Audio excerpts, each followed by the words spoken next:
But moving back on with the programme, the next topic is going to be product certification, expectations and misconceptions. And I'm very proud to invite Charles Meyers to join us. Charles is the Director, Product Certification, Building and Construction for Intertek.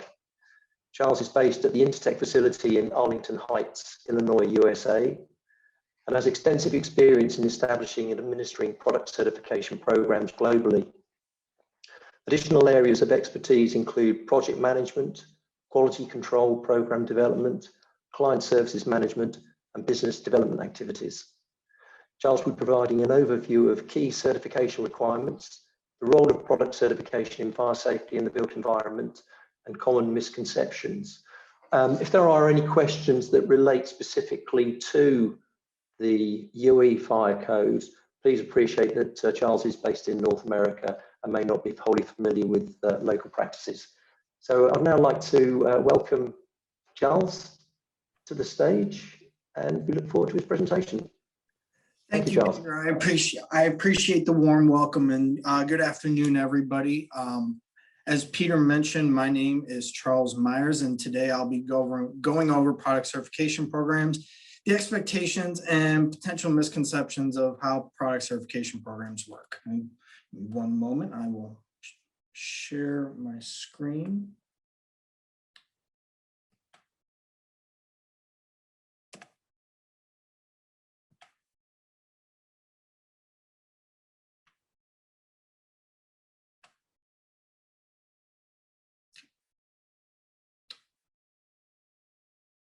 Are you viewing the presentation in full mode, Philip? Hi, Charles. No, Yes. You're probably using two screens. We're seeing your internal presenter mode. Yes. Give me 1 second. Yeah. You may have to extend the view.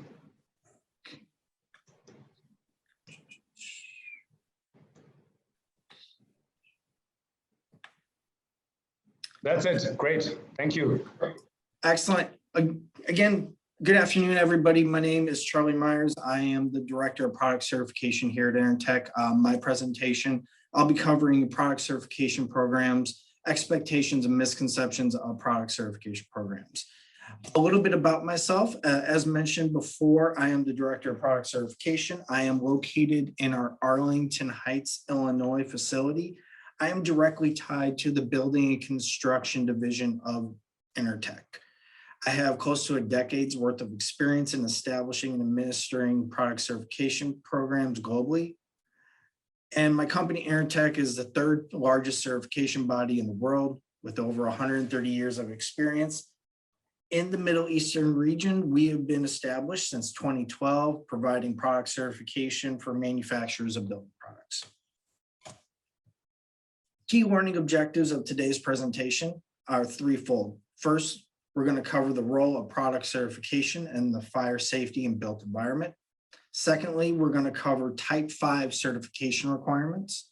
And lastly, as in other presentations, we're going to discuss the role that stakeholders play. In this case, we're going to discuss the benefits of working with a product certification program and the services that are provided, any misconceptions for the services that are provided by product certification programs.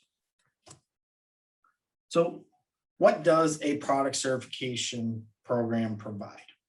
This is product certification programs are operated by certification bodies like Intertek, UL, other certification bodies to address the needs of consumers, users, regulators, and other interested parties regarding the fulfillment of specified requirements.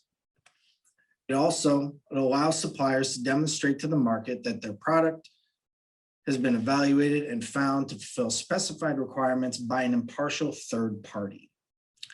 Lastly, product certification should provide sufficient value so that suppliers can effectively market products against their competitors to show that they provide and manufacture a quality product that meets the requirements of a given region. Now, certification bodies operate as organizations that perform conformity assessment activities. What are conformity assessment activities? They demonstrate that specific requirements related to a product, process, system, person or a body have been fulfilled. Now, a certification body, in order to operate, has to be accredited to ISO 17065. Now, ISO 17065 exists in order to establish assessment requirements for bodies that certify, again, products, processes, and services. The important part of 17065 is it shows that a certification body can demonstrate that it operates in a competent, impartial, and reliable manner, meaning that the way that we provide our certification program to one manufacturer is no different than the services that we can potentially provide to another manufacturer if they participate in the same type of certification program. As participating in the program, you may result in receiving what's known as an authorization to mark, granting the ability to utilize a certification body's certification mark. You may also receive a listing report that demonstrates compliance to a particular standard. Now, in the UAE, the Fire and Life Safety Code adopts Type 5 certification as the requirement for compliance. Type 5 is defined by ISO 17067, which clearly outlines what services a certification body can provide their services that accompany their certification scheme.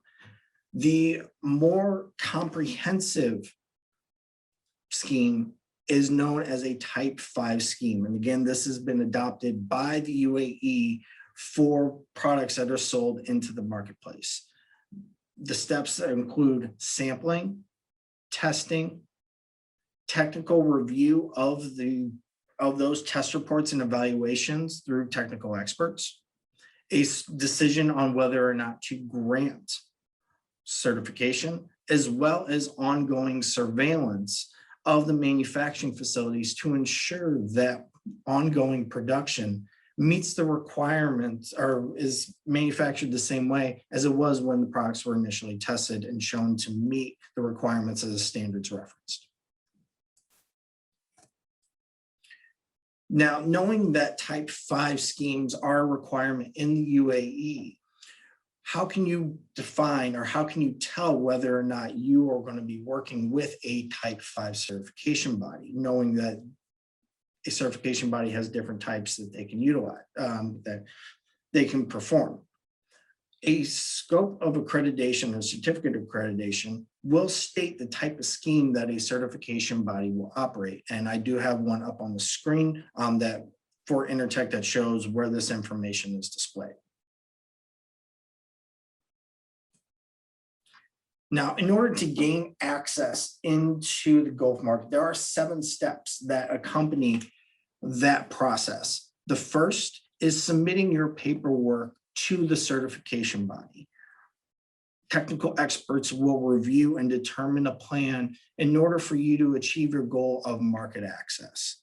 And whether that requires testing, any evaluations from the technical experts, the entire gamut of from beginning to end of what is needed in order to grant certification. The quote will be issued along with the relevant certification paperwork to establish your facility in the program. Once the quote is signed and returned, the product will be impartially sampled by a third party to ensure that we are getting a representative sample of production. Those samples are then sent to a third-party testing lab that is accredited to ISO 17025 for testing of those particular products to the standards that are called out in the test plan. If testing goes well, our technical experts will establish a listing to show compliance to that particular standard, which will be available on a directory showing compliance to any AHJ that may question the validity of your certification. As those are reviewed by other technical experts, as well as the certification body to determine compliance to 17065, we will pass that paperwork over to a regional inspector, who will establish an initial factory audit at the manufacturing facility. This audit is meant to confirm that ongoing production is taking place the same way as it was when we initially sampled the product and determined it to be in compliance with a particular standard. If all goes well, you would be a member of a certification program, and ongoing verification through manufacturing audits and any required ongoing testing will continue your participation in the program. Once you do obtain certification and validation through an online directory, you can submit your application to the Civil Defense for approval in your marketplace.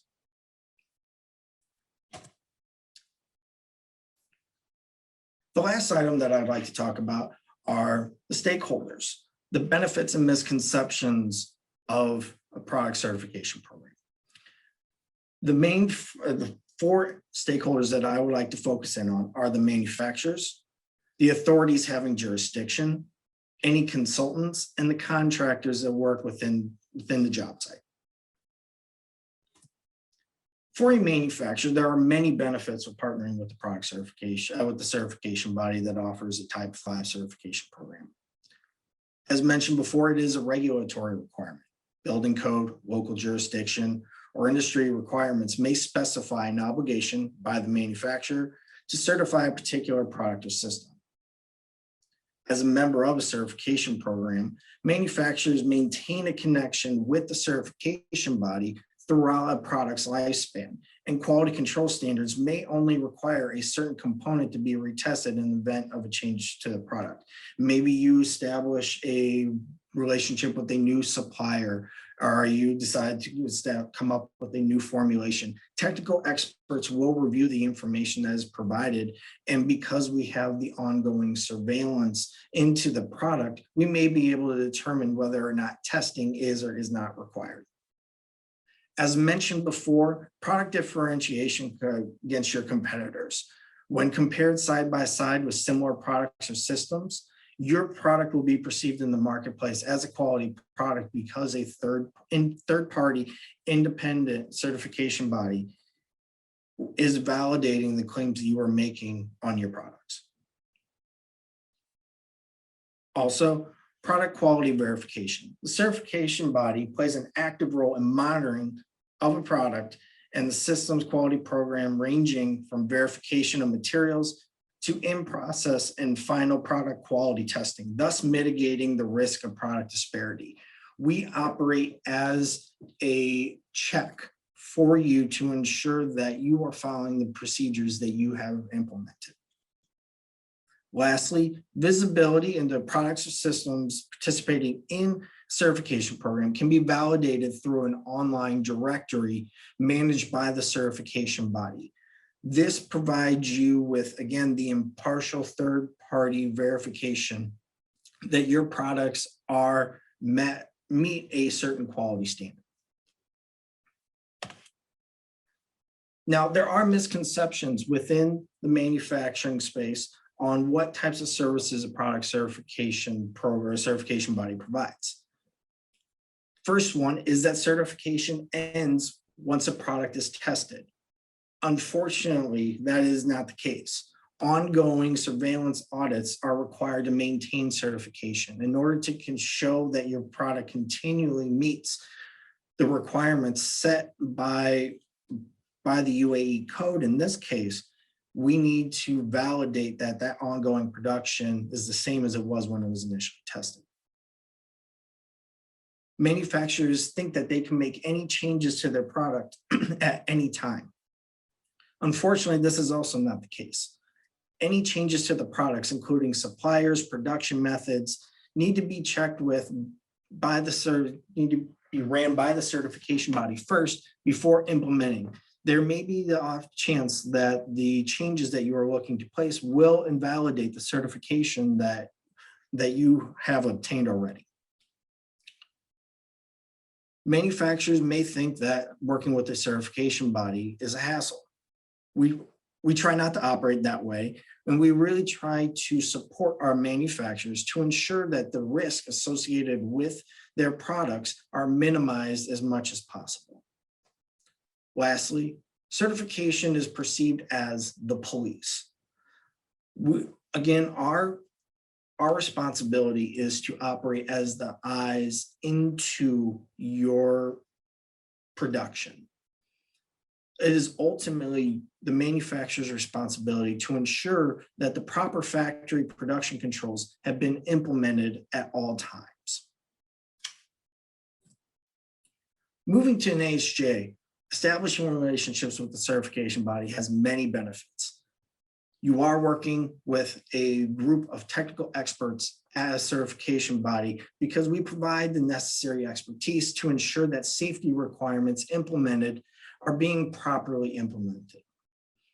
There's also a level of assurance. Certification marks indicate whether or not a known third-party certification body is tested to the appropriate standards and ensures the validity of a product throughout its lifespan, streamlining the process of AHJ acceptance. Having that third party give you the confidence to provide approval in your area makes your lives easier, knowing that there is somebody that is looking out on your best interest. From an import-export standpoint, in many countries, compliance is a requirement for all imports, exports, and certification is a means to ensure smooth custom clearance. Especially here in North America, specifically the US and Canada, this is a requirement in order to ship your products in through customs. Lastly, technical updates. Our team of experts review updates to standards and notifies manufacturers of the necessity to retest or other changes that may be required to maintain compliance. Standards are reviewed and updated on a regular basis. Partnering with a certification body will give you the insight before changes are implemented in order to make sure that you are in compliance or want to continue meeting compliance to that particular standard, whether there be a new addition or to a previous addition. Now, an AHJ may have certain misconceptions about certification bodies and the certification programs that they provide. An AHJ may assume that all certification is the same. Certification bodies, as we all know, operate different types of schemes. The level of assurances or the level of services that are provided by a certification body for a type 6 or a type 4 scheme is not the same as a type 5. It is incumbent upon the AHJ community to familiarize themselves with what certification bodies provide a type 5 certification scheme or whatever scheme is accepted in your area. Certification implies that the manufacturer is no longer responsible for proper production. The manufacturer is partly responsible for properly implementing factory production control procedures. CB's certification bodies provide an extra level of assurance to the process. Again, we operate in the general public's interest to make sure that the manufacturer is meeting the requirements of a particular standard. However, there is a responsibility of the manufacturer to make sure that production is taking place correctly. Another misconception is that certification is the only thing that is needed to ensure fire safety. This is not the case. Fire safety requires a comprehensive approach. Certification provides assurance regarding the production process. However, in fire safety, other tasks such as the installation and maintenance play a major role in ensuring the proper performance of systems. Looking at a RUNS presentation, you can easily see how the installation of a quality product can go severely wrong and how it can be modified after the fact. So the best products will only be as good as the people following the procedures that are needed in order to utilize them correctly. Market surveillance is not necessary. Now, this is a common misconception, but in order to ensure proper implementation of the requirements, having a developed market surveillance plan for AHJs is in their best interest.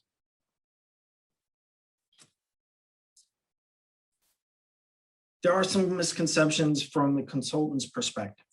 Again, discussing the types of certifications. All certification schemes are not the same. It is incumbent upon all parties to make sure that they are working with a certification body providing a scheme that is accepted in their particular area.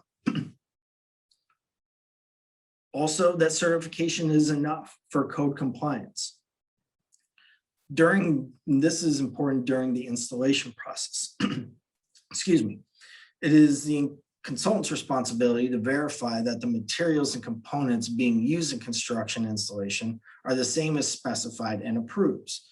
The consultant shall sign off final handling of documents to the owner, undertaking that all fire and life safety aspects of the building are as per approved drawings and are in full compliance with the UAE Fire and Safety Code of Practice. Lastly, systems need to be installed by qualified staff and following certified details provided in certification documentation.